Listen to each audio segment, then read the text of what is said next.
Hey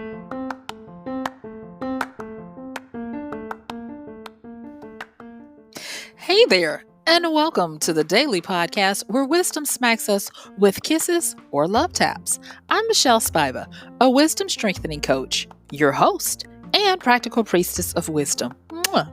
Join us daily to gain wisdom and mental strength as we tackle innovative thinking, address emotional and behavioral life traps, and yes, provide you with some practical how to's to wrap it all up. So settle in or crank up the speed 2x, whatever gets your mental processes firing as we dive in. Stay tuned.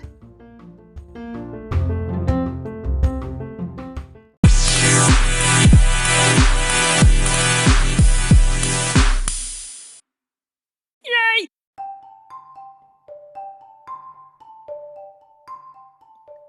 Hey there, this is MichelleSpiva, your practical priestess of wisdom, with today's podcast of Wisdom Smack.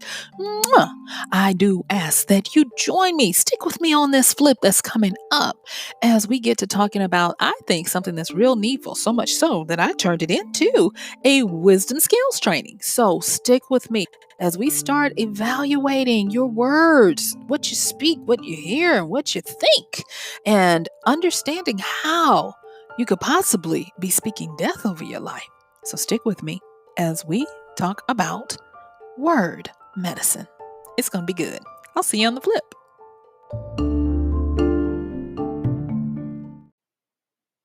Thank you for joining me. Let's go on and get into it. Today, we're going to be talking about word medicine.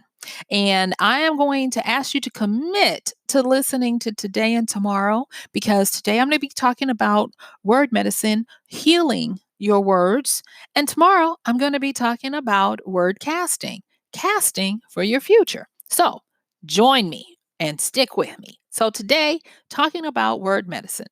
And what I want to say about this is that words have power, as we understand and know. But I think that a lot of times we take that power for granted, or we give it away, or we totally forget that that is a power at our disposal. And the reason why I can say that with as much confidence as I'm saying it is because we are quick to pick up on what someone else says. We don't vet it, qualify it, or scrutinize it, and then we find ourselves saying it and don't realize what we're saying. So, like popular stuff. And I have talked about something I was inspired by Naval the other day when he talked about the difference between societies and individuals. Whereas individuals are set up to seek out their personal truth, societies are set up to get a common consensus. But too many times now, societies punish us for not accepting their consensus as our truth. And that was very powerful. And it's powerful because as I'm continuing to live my days and operate in the way I have to move in these streets, and meditating to get what wisdom is trying to show me, and hopefully you, is that it has tentacles that are far reaching. And because of this need to fit in and to get along, and it's not because we are especially needy, or and not that we don't have a good sense of our self identity. No, it's because sometimes, not sometimes, it's becoming more advantageous for us to get along and pretend, at least, that we believe as everybody else, because it comes down to losing your ability to support yourself, getting ostracized, cast out, and publicly shamed. And so it's real in these streets when you're talking about uh, what people do, and how we a lot of times will say stuff, repeat stuff, and even start to think stuff without putting it through its proper paces to make sure it's not death to us. And I wanted to give, a quick little example, but every example I can think of, it could be misconstrued or taken the wrong way, because I think that a lot of these things are said in innocence, and so I don't want to do that. But just think of some of your faves, from some of your favorite colloquialisms, your slangs and the like. Don't just spout them because they seem cool. Look at the energy and the power underneath them.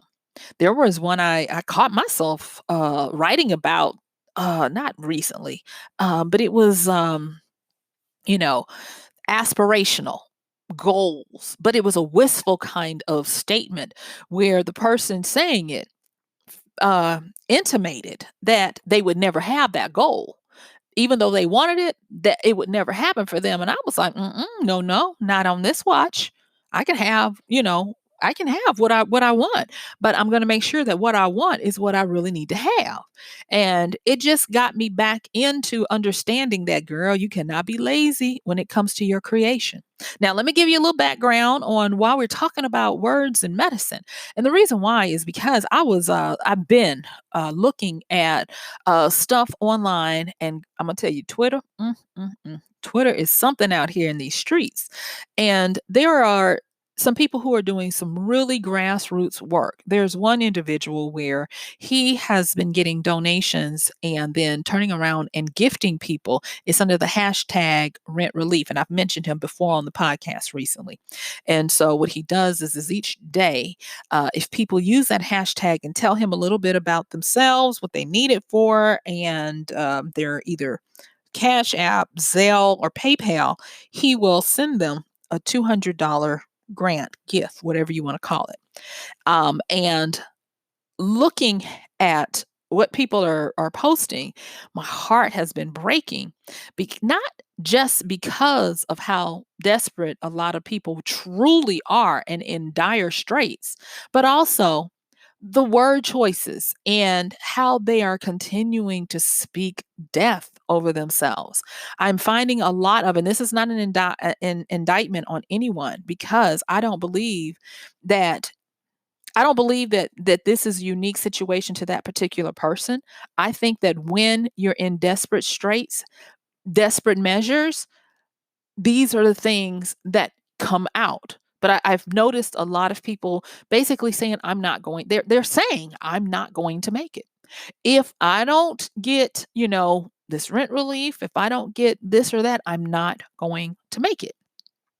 And I can't undo their spell, because that's a spell. That's a word cast. I can't undo it, but I can, send loving energy of hope. And so today I was like, today I got time.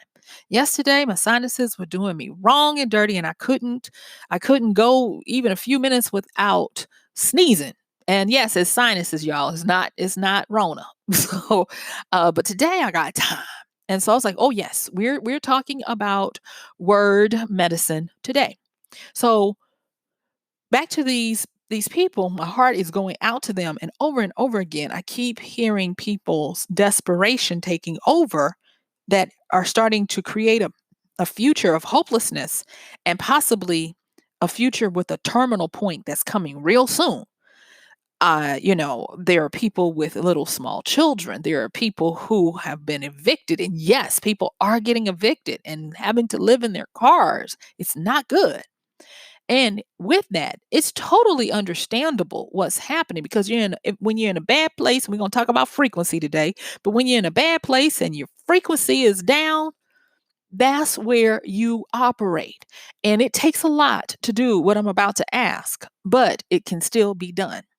And that is to speak life, to speak the medicinal balm from your inherent ability to create. And that's what makes us so powerful. We are creators. We are creators. If you want to see your power, ask a question, make a request, and watch and see, doesn't some kind of counteraction happen. And it's fast. You can say to, your loved one, when you go to the kitchen, could you grab me a glass of water? And guess what happens? They bring you water. And that is because you made a request. You ask a question, and you created that water in your hand. So do not tell me, oh, Michelle, this is woo woo. It is not. There are foundational things that we have to remember and come back to. And that's why I'm using today and tomorrow to talk about these things. And today I think I'm going to make it a wisdom skills training because it is something that we inherently all need to remember because we all know how to do it. We just need to be remembered. All right. So for word medicine and to be able to stop speaking death over your life, what you first want to do is remember that your words are creation. Your words propel. And get this, your words are immortal. I've said it before and I'll say it again that words are immortal. When they are birthed, they go out and they live and they grow. Think of how many scholars and people of notoriety and notability through the history that we are still influenced by when we partake of their readings, their actions, and what they did. One of the things that I had to get through my head as a person who makes my living by putting words into story and speaking words, like I'm speaking to you guys, was that word choice matters, and we're going to talk about that as well. But also that the energy and the emotions matter. So let me go in and give you guys a quick recipe that I came up with, and it'll probably evolve. But for right now, this was the recipe that I put together to start evaluating where I'm speaking life and where I'm speaking death, and where you can start to evaluate where you're speaking life and death as well. And that is this that if you take your words, either spoken or thought, because, oh, yes, words have power in what we speak and what we hear. All right. Your words, spoken or heard, and I'm not just talking about heard through your ears, in your head as well, those internal words, plus your context, situation, or circumstance, plus emotions, plus your intentions slash impact, you are going to either create life or create death. Now, let me say that again. Words plus context, situation, or circumstance, plus emotions, plus intentions and impact equals a creation of life or death. And it might sound convoluted right now, but it's not. Think of it this way. Think of the people that I was just talking about who are in real dire straits. They are not only responsible for themselves, but for little small children. And these babies are hungry. They can't feed them. They don't know what's going to happen with the place that they need, to seek shelter. People are telling you to shelter in place, but your landlord needs their money. Just like you need a place to stay, your landlord has mortgages on those properties and stuff. So they need their money too. And it's getting dire out here. And these people are like, if I don't, then I'm not going to be able to go on. And when you read it just in written form, you can sense the power of the desperation, of the last hope, of the last gasp of energy, of the intention of pleading to be seen coming out. And so when these people are constructing their spells, because this is a spell, because they're making a request and they're hoping to create something from it, whether they can put it in that understanding, that's what's happening. There are ways that can be tweaked. And I do want to say this is not putting anything on these people, bless them. It's just, this is human nature. And when we get to that particular level, that's where we are. So I've seen people say, please notice me. If I don't, then, and if y'all will notice, you have an if then statement, which is a powerful construction. So if something, something, something, then something, something, something, that can be, if you're making an inquiry, that would be like a hypothesis, something you think happens based on what you've observed. But if you say that with a finality pertaining to yourself, then guess what? those words have to obey you because you created them and you sent them out for a purpose. So, guess what? If that whatever you said doesn't happen, then what you said will happen must come to pass unless you learn how to cancel it out or something else. So we have to be careful of all of this death we speak over our lives unawares, because just because you're unaware does not mean that it's not happening. And I've seen so many people who finally get it, but they still don't get it in their minds. I'm pointing to my head because it hasn't clicked, and so it's a haphazard happenstance where they happen up on it sometimes, but they don't know what's happening, and so for as much life as they create just as much death, if not more. Because I'm going to tell you, word medicine is habitual, or it should be. It should be part of your ritual. And it should be part of your ritual to the point where you get to where you use affirmations to help you. Now, I remember when affirmations started coming back in vogue. No, I don't. I was a kid. Forgive. But like the 70s, 80s, and the like, word affirmations started coming back in vogue. And people were poo pooing on them and saying, oh, this puff and fluff, this positive thinking, and all of that. And they were, you know, partially right and a whole lot of wrong in another right way. And it wasn't until I was reading the Stoics and then I was reading works of Marcus Aurelius where I realized that Marcus Aurelius was using affirmations just to get out the bed. Oh my gosh. All of these, you will find affirmations all over the place because people realize that our words have power because we are creators. And once a creator releases a command out into the world, that creation has to do its bidding. So you got to be careful. Okay. So let me just break this down. We sometimes don't realize that we telegraph our intentions and we create our future based on what we say. And the sad part is that the impact of what we intend can invoke opposition or help. It can create factors that fight against us or factors that work for our benefit. That is why, with word medicine, one of the biggest ingredients that I'm going to say, excuse me, is that you're going to have confidence, belief, and faith. And I know a lot of people like, oh, here she go with that. No, you really do. Because confidence is going to make sure that you put the right type of energy, the right kind of intention, and enough of the energy, the power to send your creation forward with enough energy and power and life to it to accomplish what you want it to accomplish.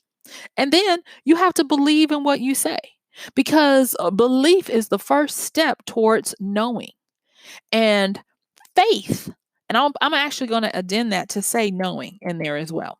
Um, and faith is not kind of, faith is the ability to carry it forward or expect it. Remember how we've talked about you get what you expect? Expect it even when you don't see it changing, even when you don't get any kind of visual or sensual feedback that is working. You still have your faith. So let me repeat that again because that's good. I don't care what y'all say. It works. It works. It works. And I'm sad for a lot of people who hit on this hit or miss. They don't realize that for every little bit of word medicine they put out, they're constantly undoing it with all the word poison that they're spewing forth. And it seems so sad that you can generate more energy and more feeling and emotion about the bad stuff than you can for the good stuff.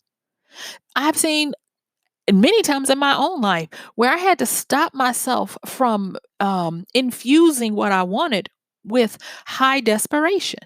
That's when you're pleading, but you don't believe that it's going to work. Please, if you don't help me, please, please. No, don't do that.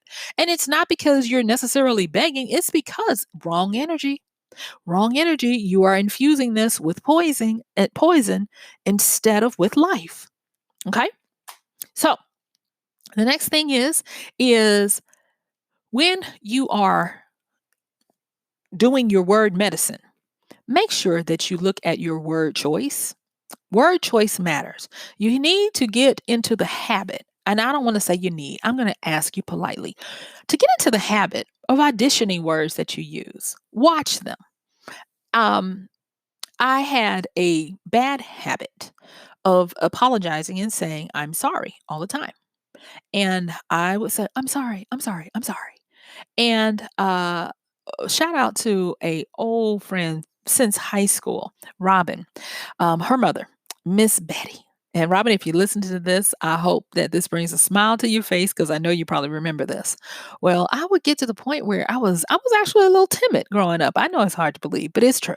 Anyway, every time you turn around, I was saying, I'm sorry. And she started calling my attention to it. And she would call my attention to it by saying, and I'm robot, pleased to meet you. And she would look at me like, snap out of it.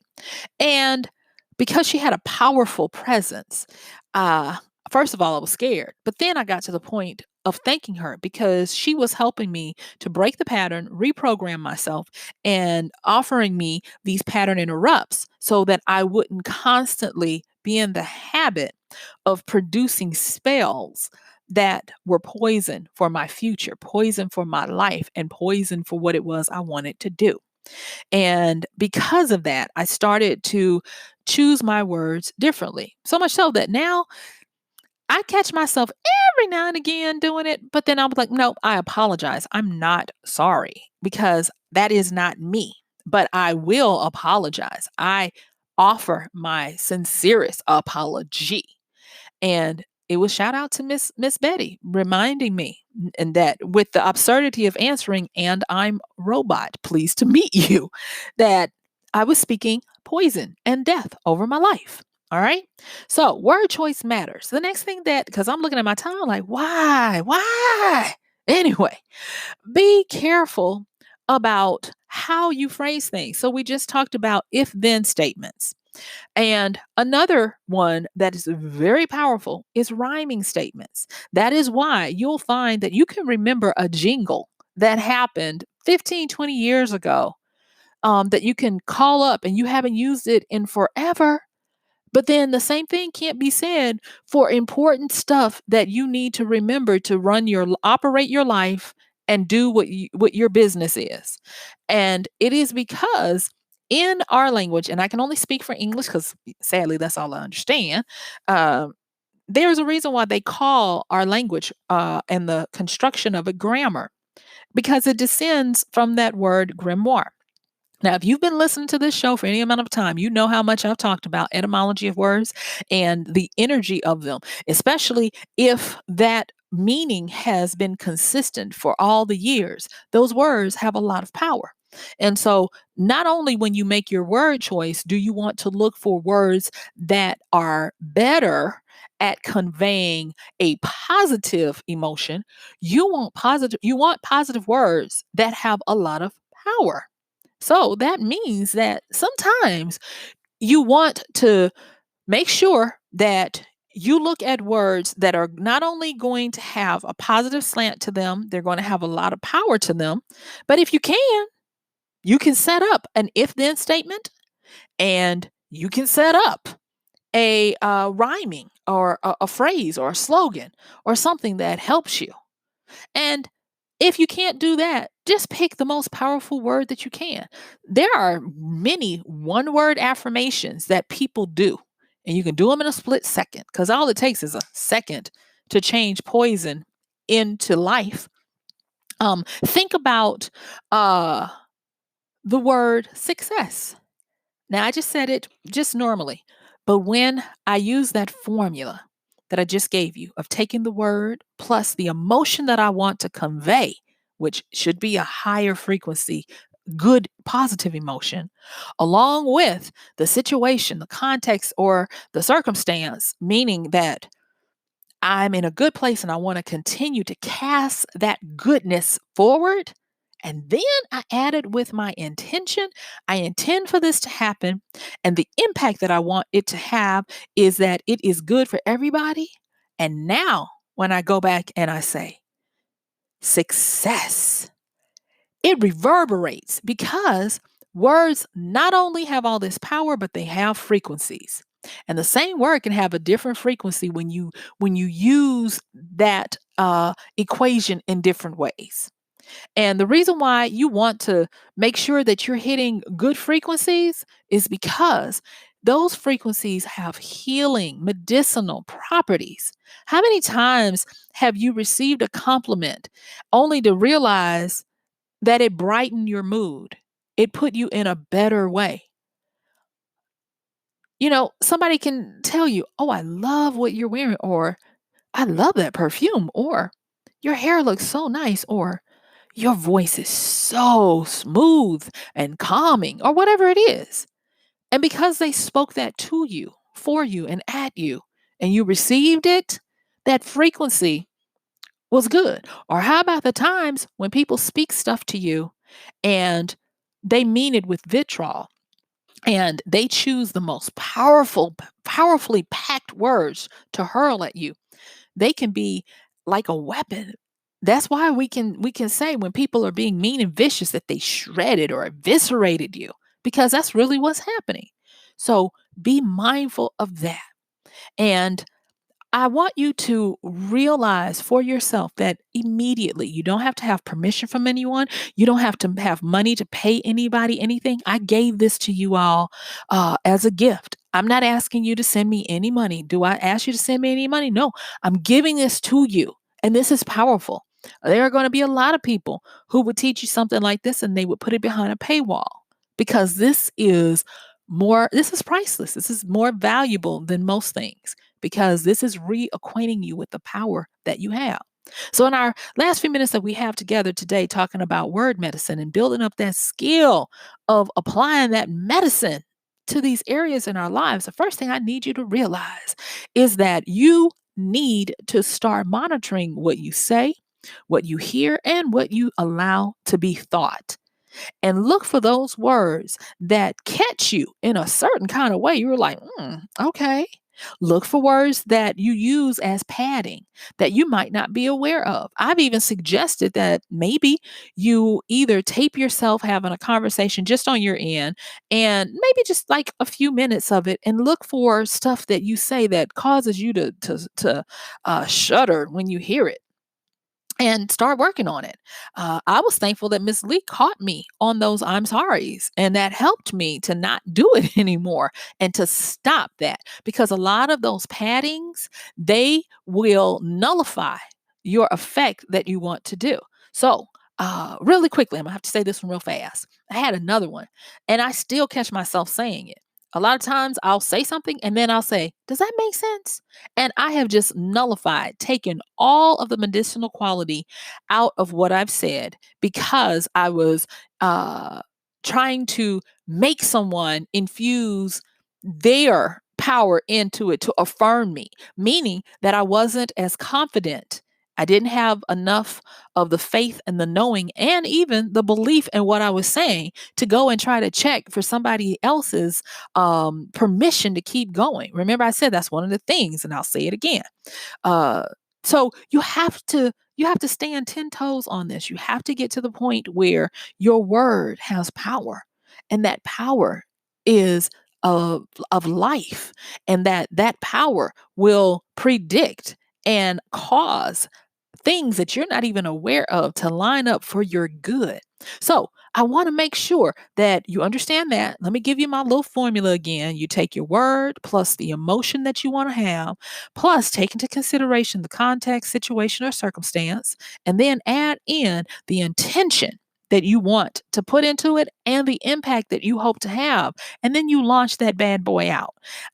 Understand that words have frequency. So be careful to monitor your frequencies. Do your sayings bring you up, bring you down, or just leave you meh?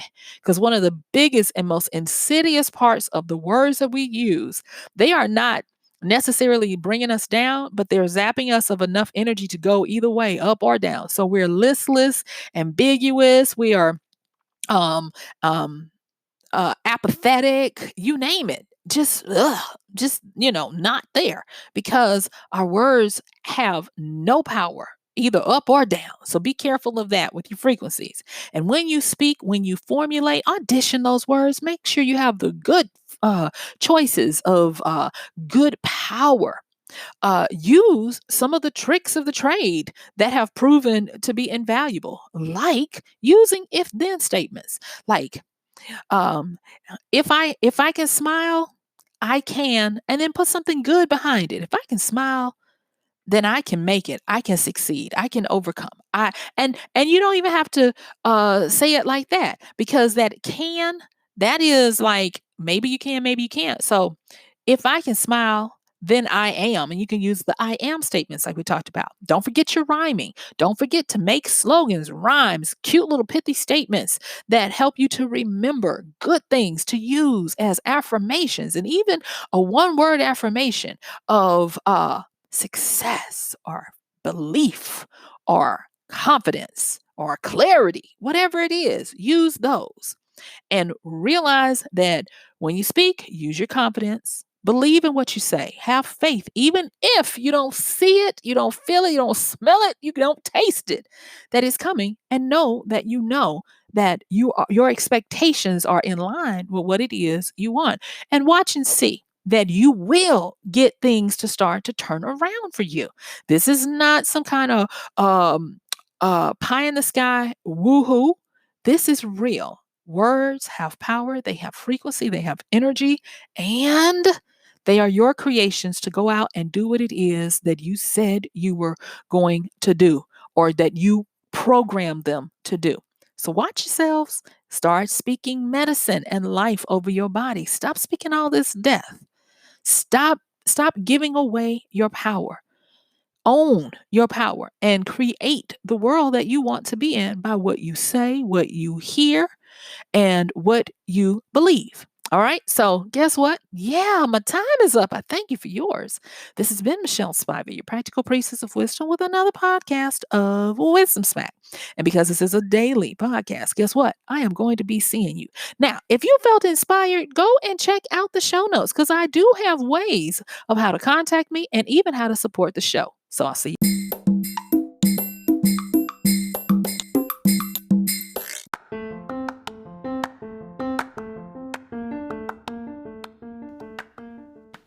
And that's going to do it for today's podcast of Wisdom Smack with MichelleSpiva. If you like this podcast, please help us get the word out. Like, comment, subscribe, and even share. And if you really like it, please help us continue to get the word out by considering using this show's link for Amazon. So when you want to go to Amazon and you do all of your general shopping, please use MichelleSpiva.com/AMZ. It's simple as that. It doesn't cost you anything extra, and this show might receive a little bit of commission that will go towards helping to further get these episodes out to you and to others. So thank you so much for listening. This has been MichelleSpiva with Wisdom Smack. Bye.